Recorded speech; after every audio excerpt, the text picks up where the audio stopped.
Good morning. It's so good to be here. I love Mom to Mom. I love this ministry, so it's really great to be back and here with you. This morning we're going to talk about a subject that is near and dear to my heart. We're going to talk about relationships and friendships and why they're so important for you and for your kids. For those of you who don't know me, I'm the mom to 4 boys. My oldest son, Noah, is almost 14. I have twins that are 12, and then my youngest, Elias, is 7. I've been married to my husband, Ryan, for almost 18 years, and I know what you're all thinking. The answer is yes. I did get married when I was 12, and I had my first baby at 15, because clearly I don't look a day over 29. But something else about me is my dad, Tom Farrell, was the senior pastor here at Atascadero Bible Church for 37 years. So I really did grow up here at this church in this community. And so hearing that, it would be easy to think that I don't know what it's like to go through seasons of loneliness. But that is not true. That's actually far from the truth. I moved down to Southern California for college, met and married Ryan down there, and we lived down in Southern California for the first few years we were married. So in 2010, when we moved back here, it was a long enough time that I felt totally disconnected from people in this area, but yet I kind of knew all of them. So I was here back in my hometown, living near my family, but I found myself in a season where I felt friendless and super lonely. The first couple years we moved back, it wasn't quite as bad because I was still working full-time, but as my family started growing, my work hours were cutting back, and I really started to feel that void. I remember going to Mom back when it was first starting, or Tuesday morning Bible study, and walking into a room where there would be 100 women, and I didn't know where to sit. And it felt really embarrassing, because here I am, the pastor's daughter. I know everybody. And so after about a year of awkwardly trying to kind of not make it obvious that I was following my mom around, or bravely, sitting by myself, I felt like the Lord kind of threw me a life ring, and I got invited to be in a bunco group. And I remember before that first meeting, my mom said, "Who's going to be in your group?" And I said, "I don't know, and I don't care," because I was at that place where I just knew I needed relationships. And so I went to that group, and I had a good time. I joined the group, and I had no idea the way the Lord was going to work in my life through that group of women over the ensuing years. So shortly after I joined that bunco group, I received the surprise of my life. I found out that my second baby was actually babies, and I was going to be having twins. That news that I was going to have 3 kids under the age of 2 brought what was left of my career to a grinding halt. And so in November of 2012, I wrapped up my part-time job, and I found myself home alone with my 17-month-old, pregnant with twins, right at the beginning of winter. The feelings of depression and loneliness that I'd been battling for the past couple years roared to life. And I remember one cloudy afternoon pouring my heart out to the Lord and begging him to please bring me a close friend. And I actually prayed specifically for the Lord to bring me a best friend. I knew it was a big ask, but it was what I was looking for in that season, and so I asked it of the Lord. A little bit later, that afternoon, I was just edgy and ready to get out of the house, so I took my 17-month-old over to our little community park, and lo and behold, I found one of the girls from my new bunco group. She was there with her kids, and that was the beginning of the Lord's amazing answer to my prayer. I started meeting with that friend. We would go to the park with our kids. We would carpool to bunco. A couple months later, I gave birth to my twins. They were 7 weeks premature, and she set up a meal train for me. And later in that fall, we were placed in Bible study group together. And so the Lord in a really, really difficult, crazy time of my life, answered that prayer and brought me the friend that I had been praying for. That was the beginning of a really hard 3 years. So I had 3 kids under the age of 2, and from then, for the next 3 years, were just crazy. And it was a battle, just getting through the day-to-day. And it was my relationships that I built with other women that really were my lifeline, that helped me get through those years. So in that season, I learned a lot about building relationships and making friends, and that is some tips that I'm going to share with you today. So the first thing that we have to do before we can start building relationships with other people is we have to have our identity safe in Christ first. I'm going to show a little video clip where Megan Fate talks about that, and this is like one of the best analogies that I've heard on the subject. So we'll show that, and I'll go from there. So good. So we have to have our identity safe in Christ first. Like Megan said, when we're looking to other people for validation, it is exhausting, it's stressful, it's draining, and I felt that. When I'm looking for validation and approval from people, when I'm trying hard to impress them, when I want to make them like me, when I want to fit in, it's never going to fill us. We're like a well with cracks at the bottom. Their approval will never be enough. So the first step in building relationships with other people is to step back and look to the Lord. Our security, our identity, our worth, it has to come first from Him. Your heart has to be safely held in His hands before you can put your heart out there for other people. He's the only one you need to be worried about pleasing, and He's already well pleased with you. When you start from that, when your heart is safe first, now you're ready to go love people. But I think so often we mix up the first and second greatest commandments. The first greatest commandment is to love the Lord your God with all your heart, mind, soul, and strength. The second greatest commandment is to love people. So often we try to love people first, and then we're left hurt and disappointed. It's easy to do that, but in order to be the kind of friend that you want to be, your heart has to first be safe, and you need to be filled up first from the Lord. Number 2, the second thing is pray for it. In Matthew 7, it says, "Ask and it will be given to you, seek and you will find, knock and the door will be opened." The passage goes on to talk about God being like a good father who wants to give good gifts to His children. Prayer is powerful. Over and over in His word, the Lord tells us to bring our heart's desires to Him. So I would encourage you, pray specifically. Pray for exactly what you're looking for. But then surrender your desires to the Lord, because He knows what you actually need. You know what you think you need. He knows what you actually need. And a lot of the times He's going to meet your desires. He's going to meet, what you think you need in a way that will really surprise you. Number 3, you have to be a friend to make a friend. I remember sitting in a workshop like this when I was in that season of loneliness. And I remember when the speaker said that, and I reacted in a way like I felt almost angry with her. Because it's super scary when you're in a place where you're feeling lonely to then go put yourself out there when you're vulnerable. It's really, really hard to do that. But I remember getting to a place where I finally got desperate enough that I was willing to try it. When I first moved back to this area, one of my college roommates from down south called and said she had a friend of a friend that was moving to Templeton, of all places, and could I reach out to this girl? So I remember the first time I saw Vanessa at church, and I knew who it was because based on what my friend had said, and so I waited until church service wrapped up, and then I followed her out into the courtyard at church, and I went up and introduced myself to her, and I felt super awkward when I met her. She seemed very confident and together, and I'm trying to, stammer through who I am and how I know of her, and it was an awkward conversation, and I didn't do all that great.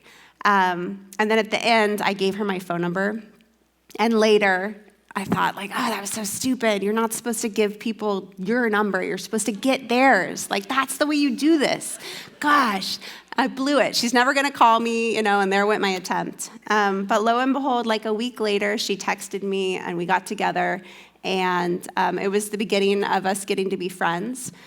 And what was really cool about that was once I was working on helping her get connected, it helped me so much. So I was able to get Vanessa into that bunco group that I just joined. And then when I was at church or at Bible study, I had somebody to sit with because I was working on helping Vanessa. And then I could introduce Vanessa to these groups of people that I had seen and kind of wanted to be a part of, but because I kind of knew them and kind of didn't, it felt awkward. But now, because I was trying to help Vanessa, all of a sudden I was helping myself. And that kind of began a season where I was I informally felt like I was the new mom friend, the new mom greeter. To be honest, about 50% of the reason I was doing that was because I was looking for friends myself. But I made a lot of really incredible friends during that time of my life by trying to help them connect to community. I actually met Carrie at the park. I was there at Paloma, and one of her twins came down the slide, and I saw it happen, and I grabbed her kid, and I was like, hey, I have twins too. That's how I met Carrie. I did. I remember Caroline Wilson. Some of you guys know her. I remember when she first moved here, I saw her at Bible study and kind of overheard her saying she was new. And then later that day, I saw her in the grocery store, and I followed her around and went up to her and introduced myself. And then I invited her to Mom, and she started coming to Mom. So that I started making friends that way by just trying to be a friend to them and help plug them in. I know it's hard to put yourself out there, but if you're going to have relationships, if you find yourself in a place where you're feeling lonely, then look around. There's probably somebody else who's feeling lonely also. And by trying to plug them in, you'll help yourself also. Number 4 is to ask questions. I think one of the most caring and loving things that you can do for people is to show interest in their life and ask them about themselves. Most people love to talk about themselves or to talk about their family. Are you somebody who struggles to carry on a conversation? Ask questions. Do you tend to talk too much and monopolize a conversation? Ask questions. Do you struggle to take friendships and relationships deep? Ask questions. For some of you, this will be natural. You're naturally a curious person. You naturally wonder about other people's stories and you're interested.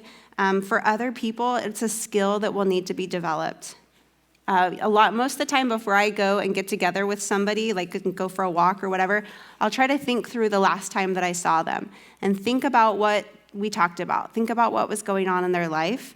And I'll come up with just a couple questions to ask. For me, that's pretty easy because I am more of the naturally inquisitive type of person. But for some of you, it's not. And so I would recommend take a day or so before you're going to get together with someone. If it's someone that you're trying to build a deeper relationship with, someone you feel I think she could be a good friend, start thinking through questions that you could ask them. Maybe even write them down. I wouldn't recommend reading your list to people.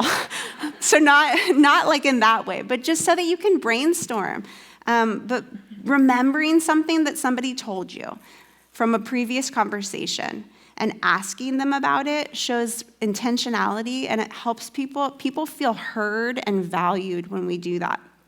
It can be super simple, but something like, hey, the last time we talked, I know you were looking into preschools for your son. Have you made any progress on that? Have you, anything happened there? Remembering what they told you and asking them about it is so powerful for people. The next step is to be real.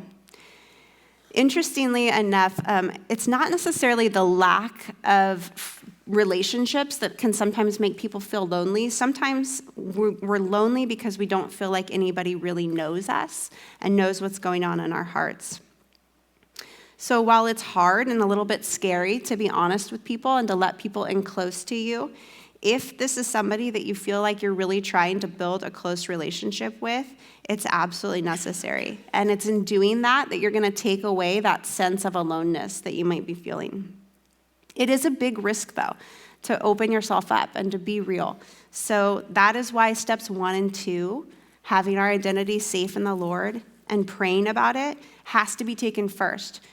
When you're praying, not just specifically for your, don't just pray about having friends, but pray for wisdom from the Lord. Who is somebody that you want me to grow closer to? Who's a safe person that I can open up to?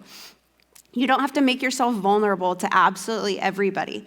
But if you're going to have a deep, real friendship, you have to let yourself be known. For some of you, you might have to force yourself. Number 6 is to invite. We had a speaker at Mom to Mom years ago who talked about hospitality, and she said something that has just stuck with me. She said that by extending invitations to people, we can be like Jesus. Jesus invited us into relationship with God. He actually sacrificed everything to do that. He put himself out there. He gave his life. He gave everything he had for people that ultimately rejected him. We're called to be imitators of Christ, and in inviting people into things, that's an easy way to do that. 1 Peter 4, 8 through 10 says, above all, keep loving one another earnestly, since love covers a multitude of sins. Show hospitality to one another without grumbling. As each of you has received a gift, use it to serve one another as good stewards of God's varied grace. We're called to show hospitality, and an easy way to do that is to invite people. And that's not an easy thing to do. We had a former former women's ministry director here who used to say that everybody was like a desperate junior high girl inside. And I think that's true. We all have insecurities. We all fear rejection. And so inviting people and taking that step and initiating, it's not easy.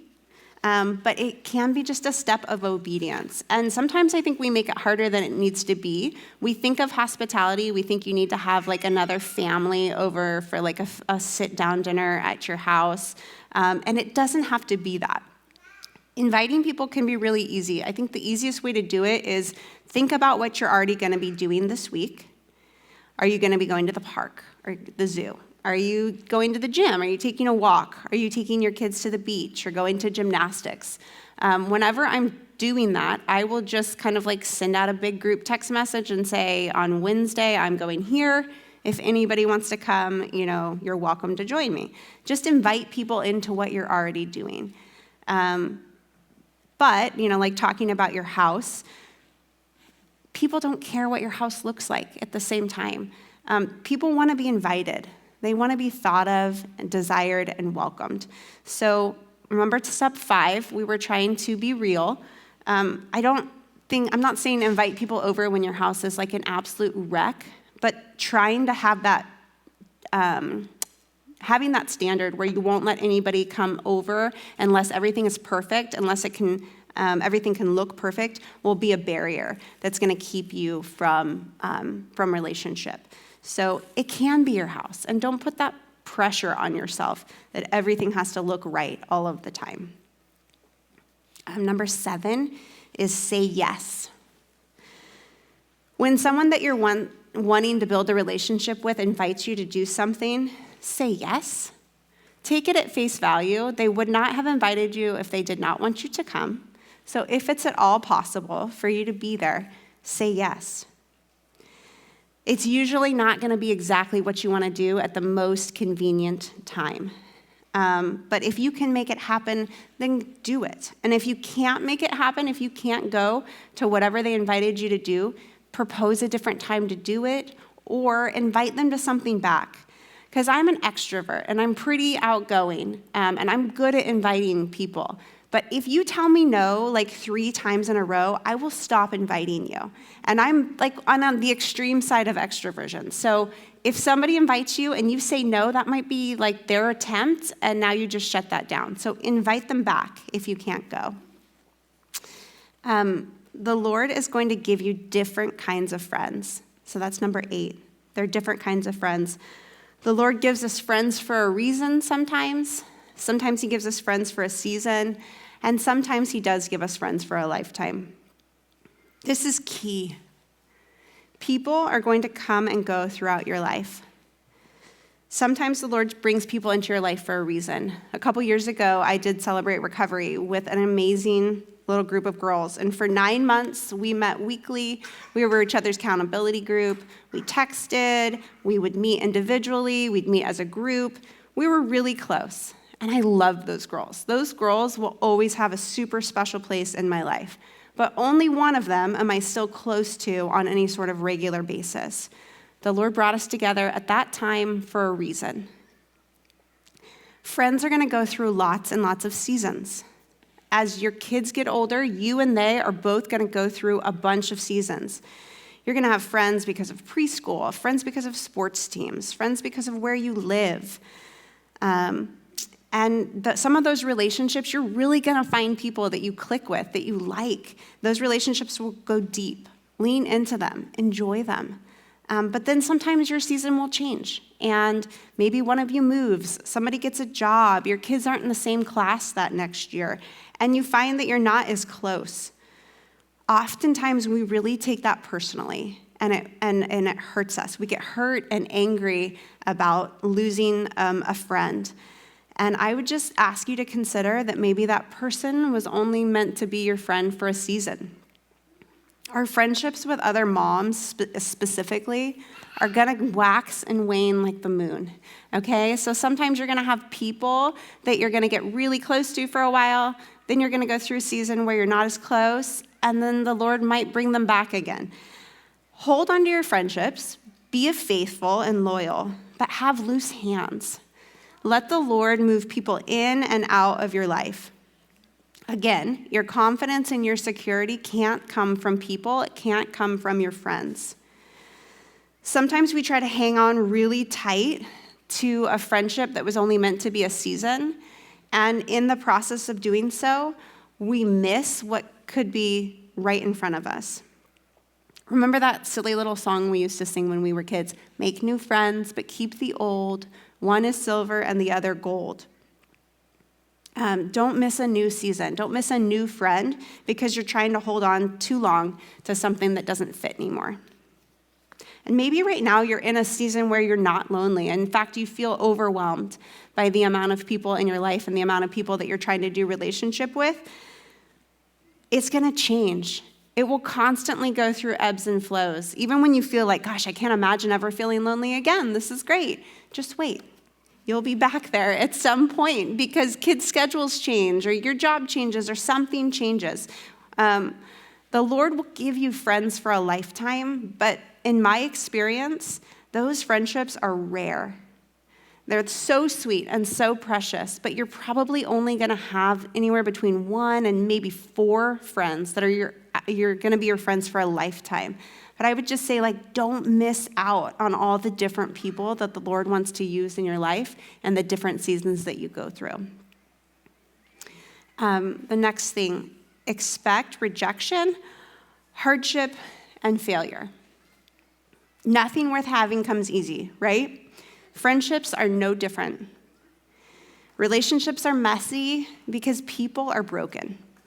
You never know when you're going to rub up against the broken places of another person. Something that you say or do might inadvertently trigger someone in a way that doesn't even make sense to you. They could react in anger. They could pull completely away from you, and that's going to trigger feelings of confusion, rejection, and pain. I have experienced all those emotions and more over the years. Sometimes we have to deal with conflict in friendships. I don't know if it's just because I'm speaking this week, but just this week, I had to walk through a difficult situation with a friend, an area of conflict. It's uncomfortable and hard to open yourself up and talk through areas of hurt and frustration with friends. It's hard to be honest. It's hard to forgive people when they've let us down. But a verse that really helped me this week was reading through and remembering Colossians 3:12.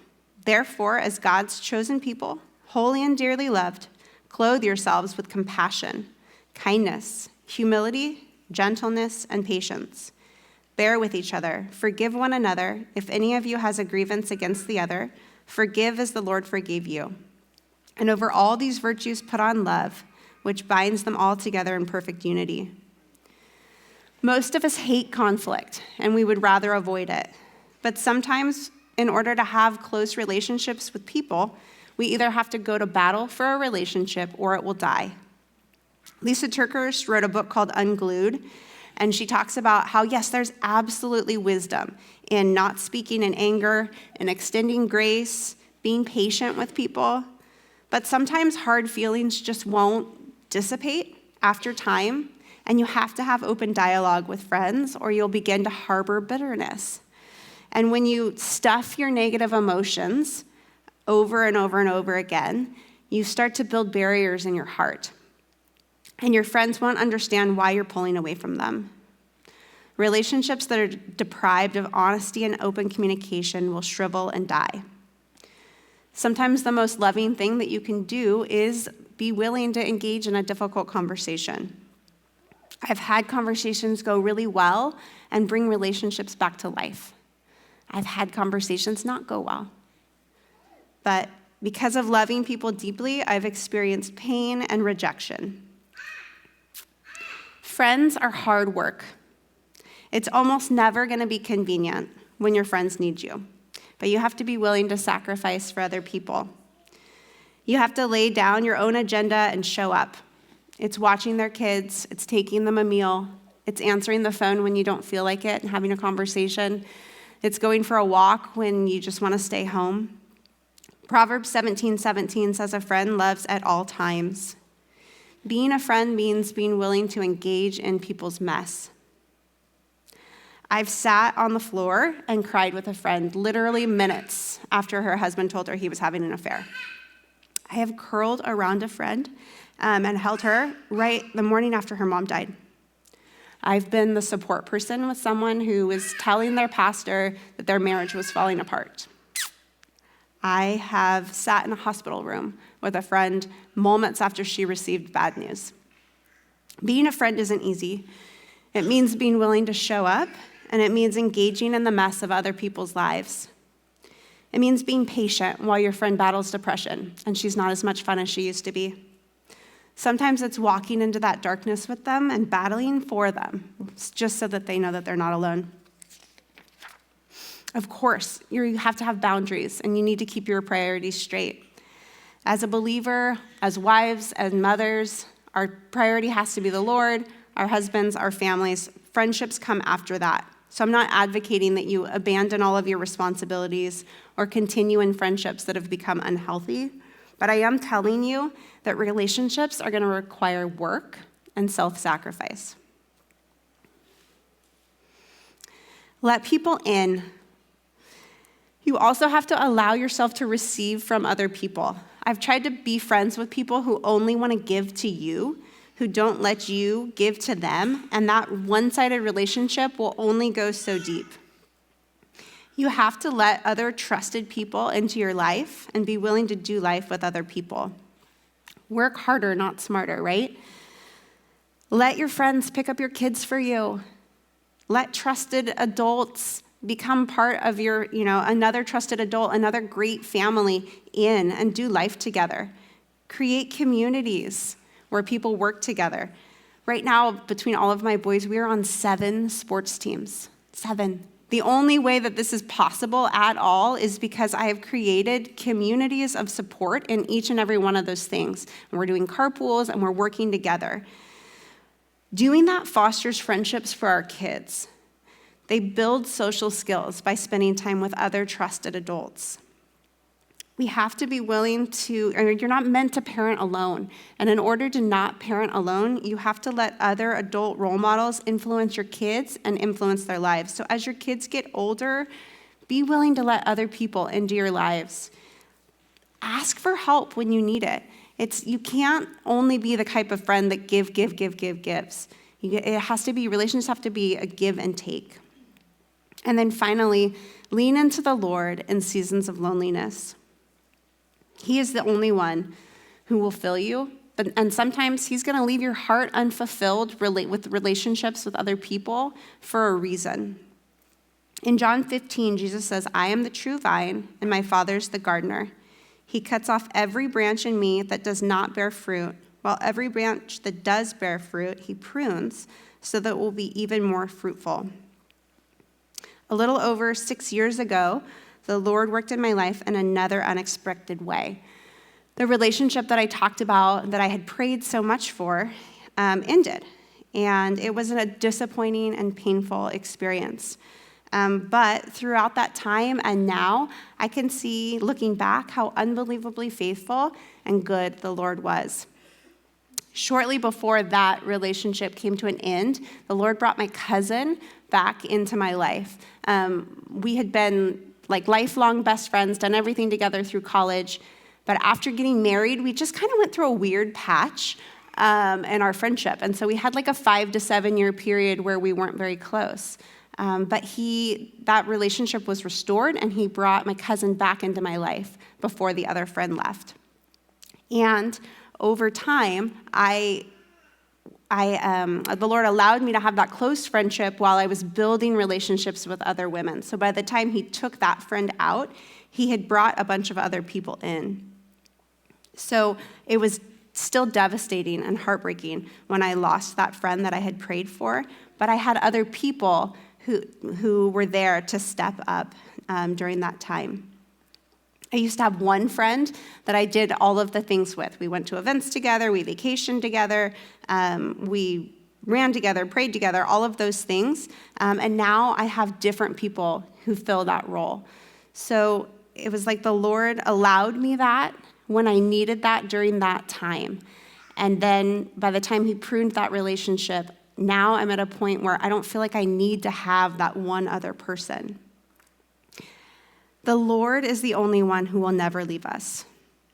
He will fulfill the desires of our heart, and his will prevail, but it's not always going to look exactly like you want it to look.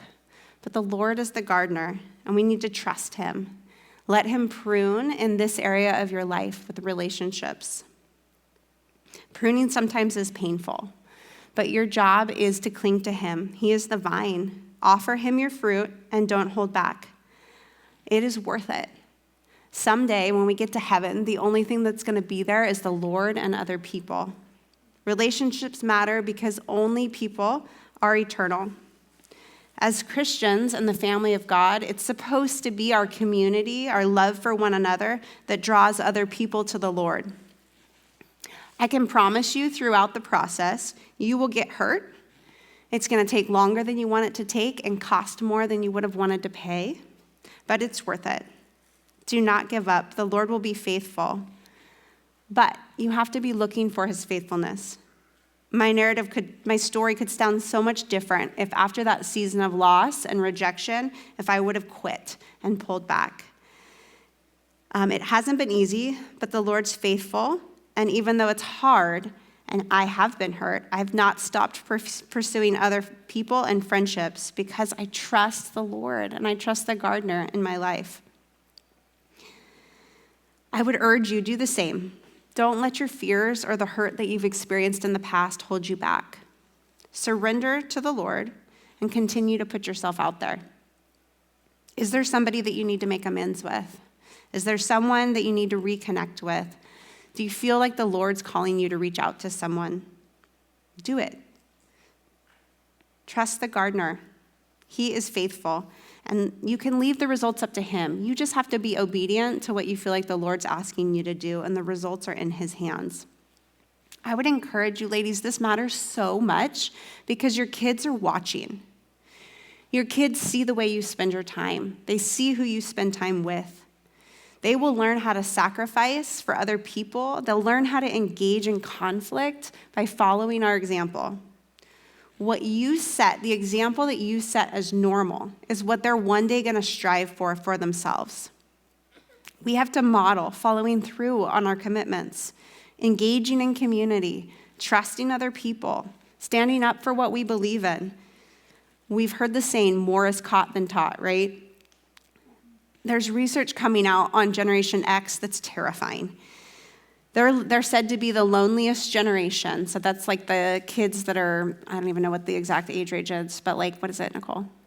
18 to 25, like the young adults. 2023, the Surgeon General issued a warning that we're facing an epidemic of loneliness. We don't want our kids to fall further and further into this. We have to model prioritizing people and valuing relationships over entertainment, technology, and our own comfort. It's so easy to just fall into routines where it's just our family and we just, sit at home alone and, kind of zone out and just put our own selfishness and laziness first. But our kids are going to follow our example. They'll emulate it. The stakes are high, and if you can't bring yourself to engage in relationships for your own sake, I would encourage you to do it for theirs. The verse that you guys are going through this year talks about running our race with other people. So who are you running your race with? What other families are you guys going to do life with? I would encourage you to do it, to pursue it wholeheartedly, because the rewards will be there. I'm going to pray for you guys, and then you're going to jump into some discussion. So let's pray. Heavenly Father, I thank you for all of the women that are here, God, and I thank you that you created us to be relational, that you gave us the capacity for loving each other and for enjoying fulfillment and relationships with other people. I just pray, God, for each one of the women in this room. God, I pray that you would open our hearts and that you would speak to us, that we would come to you for fulfillment and for love and validation, and that we would find that in you, but then that you would give us the strength to be willing to go out and to engage in relationships and love other people as you've commanded us to. Thank you for this time, and I just pray that you bless our discussion, and that you would bring fruit from today. In your name I pray, amen. So you guys have discussion questions on your table. You guys can